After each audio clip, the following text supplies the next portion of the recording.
વિશ્વ વેટલેન્ડ દિવસ પૂર્વે કચ્છ અને સમગ્ર ગુજરાત માટે ગૌરવપૂર્ણ સમાચાર આવ્યા છે।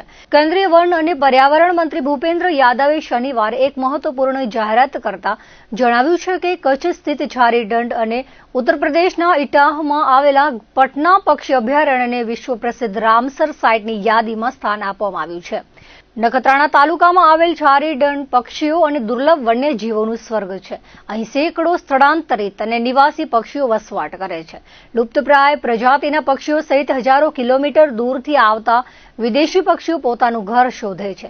આ વિસ્તાર માત્ર પક્ષીઓ માટે જ નહીં પણ ચિંકારા, વરુ, કારકલ, રણબિલાડી અને રણના વિશિયાળ જેવા દુર્લભ વન્યજીવોનું પણ નિવાસ સ્થાન છે। મંત્રી ભૂપેન્દ્ર યાદવે સોશિયલ મીડિયા પર આ જાહેરાત કરતા આનંદ વ્યક્ત કર્યો હતો કે પ્રધાનમંત્રી નરેન્દ્ર મોદીના નેતૃત્વમાં ભારતે પર્યાવરણ સંરક્ષણ ક્ષેત્રે અભૂતપૂર્વ પ્રગતિ કરી છે। આંતરરાષ્ટ્રીય માન્યતા આપણા સમૃદ્ધ વેટલેન્ડ્સને બચાવવાની ભારતની મજબૂત પ્રતિબદ્ધતા દર્શાવે છે। ઝારીડંડ એશિયાના સૌથી મોટા અને દુર્લભ ઘાસના મેદાનો એવા બંનેનો એક ભાગ છે। ચોમાસા દરમિયાન અહીં પાણી ભરાતા છીછરું તળાવ સર્જાય છે, જે હજારો યાયાવર પક્ષીઓનું આશ્રય સ્થાન બને છે। રાજ્યમાં હાલ 4 રામસર સાઇટ છે, જેમાં સુરેન્દ્રનગરમાં નળ સરોવર, મહેસાણામાં થોળ તળાવ, જામનગરમાં ખીજડીયા અને વડોદરામાં વઢવાણા વેટલેન્ડને આંતરરાષ્ટ્રીય સ્તરે રામસરની માન્યતા મળેલી છે। કચ્છમાં પ્રથમ અને ગુજરાતમાં 5મી સાઇટ તરીકે ઝારીડંડનો સમાવેશ થયો છે।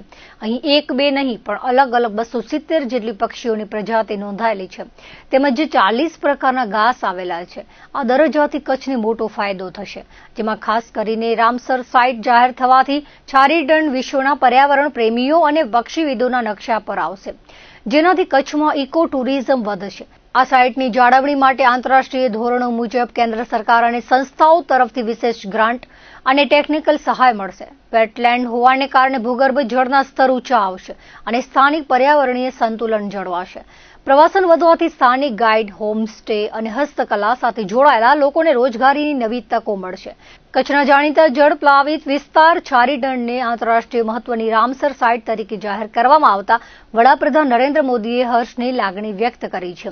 વડાપ્રધાને આ સિદ્ધિ બદલ કચ્છની જનતા અને પર્યાવરણ પ્રેમીઓને વિશેષ અભિનંદન પાઠવ્યા છે। ભુજના 80 કિલોમીટરના અંતરે આવેલ ઝારીડંડ 227 ચોરસ કિલોમીટરમાં ફેલાયેલ છે। 2008માં વન વિભાગ દ્વારા તેને રાજ્યનું પ્રથમ સંરક્ષણ ક્ષેત્ર જાહેર કરવામાં આવ્યું હતું। વર્ષ 1992માં 22,700 હેક્ટર વિસ્તારને રણ પક્ષી અભયારण्य તરીકે જાહેર કરવા દરખાસ્ત પણ થઈ હતી।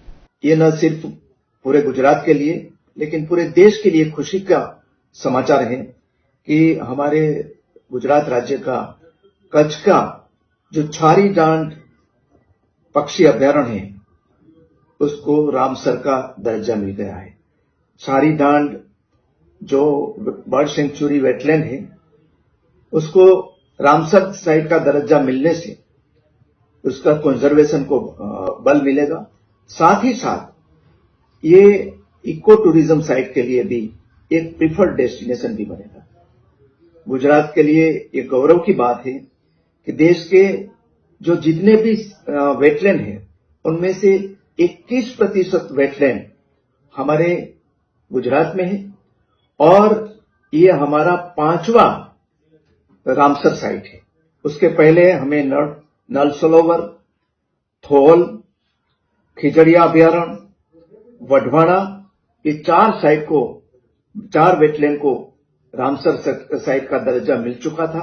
ये 5वां ये रामसर साइट का दर्जा है और उसके लिए हमारे यशस्वी प्रधानमंत्री नरेंद्र भाई का मार्गदर्शन मिलता रहा है और हमारे गुजरात के मुख्यमंत्री भूपेंद्र भाई पटेल का जो एक विजन है उनकी वजह से हम आज वेटलैंड में देश का अग्रिम स्टेट बन चुका है।